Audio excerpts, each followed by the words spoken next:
এবছর দুর্গাপুজোয় কলকাতা শহর দীঘা বা পুরী সমুদ্রে পরিণত হবে।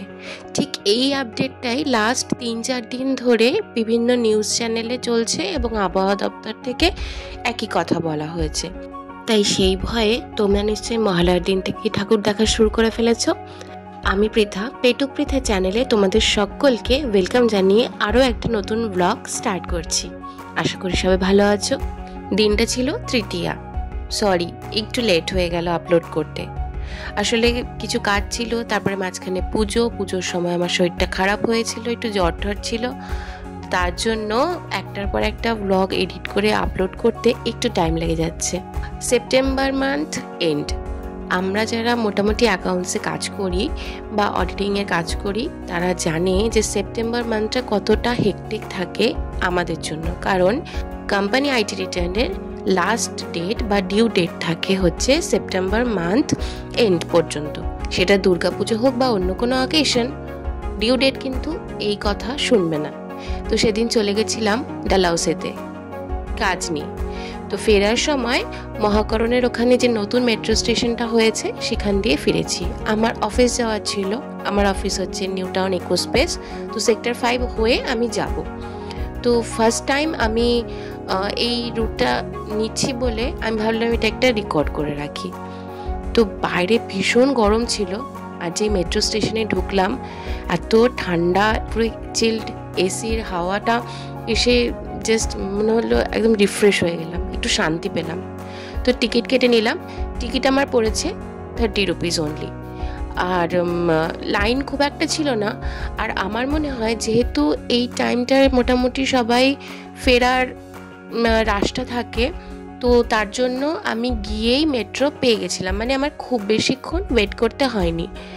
আর ডিরেকশনাল সাইনেজগুলো একটু আমার কনফিউজিং লেগেছে, মানে কোন দিকে যেতে হবে, ডান দিক না বাঁ দিক। তো প্রথমে তো যেদিকে রাস্তা ছিল আমিও সেদিকে চলে যাচ্ছিলাম। তারপর একজন আঙ্কেলকে জিজ্ঞেস করতেই বলে দিলেন যে সেক্টর 5-এ মেট্রো যেতে হলে নিচে এই যে এক্সেলেটর আছে এখান দিয়ে যেতে হবে।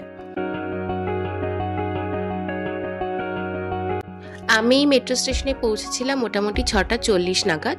তো ওই সময় ভালোই ভিড় ছিল, ম্যাক্সিমামই ছিল যারা বাড়ি ফিরছে। তবে আমার মনে হয় অনেকেই এই রুটটা এখন ইউজ করে, কারণ খুব অল্প সময়ে খুব সহজভাবে আমরা অনেকটা রাস্তা কিন্তু অতিক্রম করে ফেলছি। মেট্রো আসার টাইম হয়ে গেছে, তাই আমি একবার ঘড়িটা দেখিয়ে দিচ্ছি যে কটার সময় আমি মেট্রোতে উঠছি। মোটামুটি 6:50 নাগাদ আমি মেট্রোতে উঠেছিলাম। তো মেট্রোতে উঠে তো আমি সিট পাইনি, প্রথমে দাঁড়িয়েছিলাম, বেশ ভালো ভিড় ছিল। তবে ম্যাক্সিমাম লোকই শিয়ালদা নেমে গেছিল, মানে মহাকরণ থেকে শিয়ালদা এখন বাসে না এসে মেট্রোর এই অপশনটা অনেকেই অ্যাভেল করছে। अगला station Esplanade. Next station is Esplanade. Sealdah station আসতেই আমি একটা সিট পেয়ে যাই। উফ, খুব রিল্যাক্স লাগছিল। ছোটবেলায় না মেট্রোয় যখন যেতাম, এই যে অ্যানাউন্সমেন্টগুলো হচ্ছে আমি কিন্তু ওর সঙ্গে সঙ্গে রিপিট করতাম, তো ওটাই করছিলাম, একটু বদমাইশি। এখানে আমি জুম করে স্টেশনগুলো কোনটার পর কোনটা সেটাই দেখানোর চেষ্টা করেছি।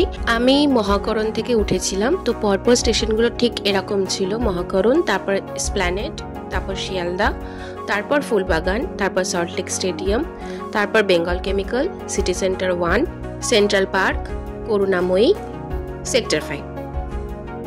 দুর্গাপুজো উপলক্ষে কলকাতা শহর যে খুব সুন্দর করে সেজে ওঠে সেটা তো আর বলার বাকি রাখে না। তো সিটি সেন্টারটাও এরকমভাবে সাজানো হয়েছিল, আর সেটা রাত্রিবেলা অন্ধকারে খুব সুন্দর লাগছিল। তো সেটারই একটা ভিডিও করে রাখলাম। মোবাইল ঘাঁটতে ঘাঁটতে আর ভিডিও করতে করতে আমি পৌঁছে গেছি সেক্টর 5। আমার পৌঁছতে 30 মিনিটস মতন লেগেছে, 30 থেকে 35 মিনিট মতন লেগেছে। খুব তাড়াতাড়ি হ্যাসেল ফ্রিভাবে এতটা ডিস্টেন্স আমি ক্রস করলাম।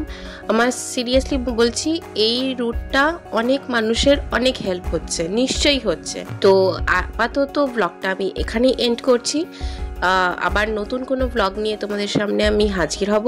আশা করি আমার ব্লগ তোমাদের ভালো লাগছে। ভালো লাগলে লাইক করে দিও, শেয়ার করে দিও নিজের বন্ধুদের মধ্যে, নিজের কন্ট্যাক্টসের মধ্যে, আর সাবস্ক্রাইব করে দিও। টাটা।